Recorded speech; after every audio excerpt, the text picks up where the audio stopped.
ஜெய் ஸ்ரீராம். என்னோடய யூடியூப் பார்க்குறவங்க லைக் பண்ணுங்கள், ஷேர் பண்ணுங்கள், சப்ஸ்கிரைப் பண்ணுங்கள். எனக்கு ஒரு 3-4 ஃப்ரெண்ட்ஸ் இருப்பாங்க. ஃப்ரெண்ட்ஸுன்னு கூட சொல்ல முடியாது, எங்கேயா பார்த்தா ஹாய் சிரிப்பு, அவ்வளோதான். அதுக்கு மேலாம் அங்கே ஒன்றும் பெரிய ஃப்ரெண்ட்ஸ் கிடையாது. அதில் 50 to 60 இயர்ஸ்க்குள்ளே இருக்கவங்க.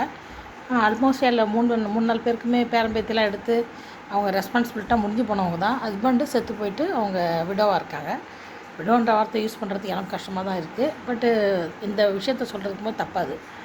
இதில் என்னென்னு பார்த்தீங்கன்னா, இப்போ சாதாரணமாக ஹஸ்பண்ட் இருக்கிறவங்கள்ட்ட பேசும்போது எவ்வளோ நாள் வேணாலும் பேசுவாங்க. அவங்களே ஃபோன் பண்ணாலும் நம்ம ஃபோன் பண்ணாலும் டைம் எடுத்து ஃபோன் பண்ணி பேசுவாங்க. இவங்க 4 பேரும் பர்டிகுலராக எப்படி பேசுகிறாங்கன்னு பார்த்தா, நம்ம ஃபோன் பண்ணால் எடுக்க மாட்டாங்க. எடுக்காமல் ஒரு 2 days கழிச்சு, நீ ஃபோன் பண்ணல, இப்போ ஒரே பிஸி ஆகிட்டேன்ப்பா அப்படிம்பாங்க.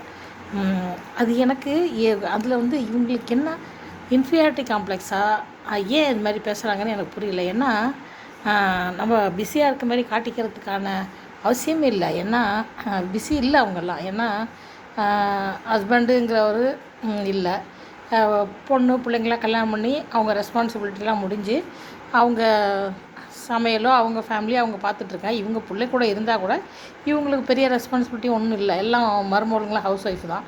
நல்ல பிள்ளைங்கள ஸ்கூல் பண்ணுற சமைக்கிறதெல்லாம் அவங்க பார்த்துக்குறாங்க. இவங்க ஜஸ்ட்டு எங்கேயோ கோயில் போகிறது, ஃப்ரெண்ட்ஸோடு என்ஜாய் பண்ணுறது, முடிஞ்சால் மருமகளுக்கு ஹெல்ப் பண்ணுறது, இல்லாட்டி இல்லை, அப்படி தான் இருக்கிறாங்க. அப்படி இருக்கும்போது பிஸியாக இருக்க சான்ஸே இல்லை.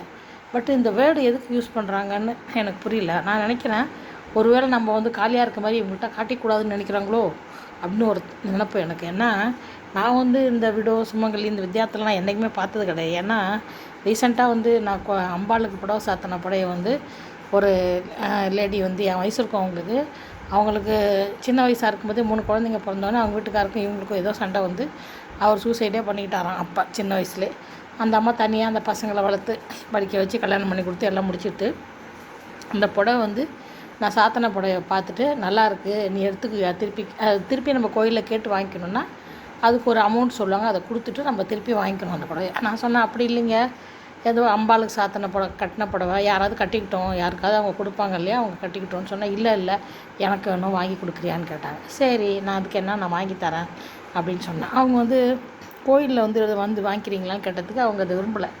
ஏன்னா நான் வாங்கி ஒரு விடோ கொடுக்குறேன்னு சொன்னால் கோயிலில் யாராவது பார்க்குறவங்க தப்பாக நினைப்பாங்க, சுமங்களுக்கு தான் கொடுக்கணும் ஒரு கான்செப்ட் இருக்கிறதுனால தப்பாக நினைப்பாங்க. நீ எனக்கு வீட்டில் கொண்டாந்து கொடுன்னாங்க. அவங்க சொன்னோட அர்த்தம் எனக்கு புரிஞ்சு போச்சு. சரி பரவாயில்ல, இது ஒரு ஹெல்ப்பாகவே இருக்கட்டும்னு அப்புறம் அந்த புடவையை வாங்கிட்டு போய் 250 rupees என்னமோ சார்ஜ் பண்ணாங்க. அந்த புடவைக்கு எவ்வளோ வாங்கினாலும் அந்த புடவைக்கு எனக்கு ஞாபகம் இல்லை. பட்டு கோயிலில் மினிமம் 250 rupees சார்ஜ் பண்ணி அந்த புடவை எடுத்துக்க சொன்னாங்க. நான் யார் வாங்கி கொடுத்தோமோ அவங்க தான் திருப்பி எடுத்துக்கணும், இல்லாட்டி ஒரு 6 monthsக்கு ஒரு தடவை ஏலம் போட்டு விற்பாங்க போல இருக்குது. சரின்னு சொல்லிட்டு 250 rupees கொடுத்து நான் வாங்கிட்டு அந்த லேடி வீட்டுக்கு போனேன். டேபிள் மேலே வச்சுட்டேன். அப்புறம் அவங்க மருமக இருந்தாங்க, அவங்களும் இருந்தாங்க. டேபிள் மேலே வச்சுட்டு யாராவது எடுத்துக்கிட்டோன்ட்டு வந்துட்டேன். எதுக்கு சொல்கிறேன்னா, இந்த விஷயம் நான் அந்த வித்தியாசம் பார்க்குறதில்ல. பட் இவங்க ஏன் அந்த மாதிரி ஒரு பிஸியாக இருக்க மாதிரி காட்டிக்கிறாங்க? அது என்ன ஒரு இன்ஃபீரியாரிட்டி காம்ப்ளெக்ஸா, அது என்னன்னு தெரியல எனக்கு. சாதாரணமாக இருக்கலாமே எல்லாரும் பிள்ளையும், எதுக்கு இந்த பில்டப்பு அப்படின்னு ஒரு மனசில் தோணுச்சு. அதை உங்களுக்கு ஷேர் பண்ணலான்னு தான். சாதாரணமாக இருக்கலாங்க. எல்லோரும் பிறக்கும்போது புருஷனோட பிறக்கிற இது நடுவில் வந்த உறவு தான். யார் முன்னாடி போவாங்க பின்னாடி போவாங்கிறது நம்ம கையில் இல்லை.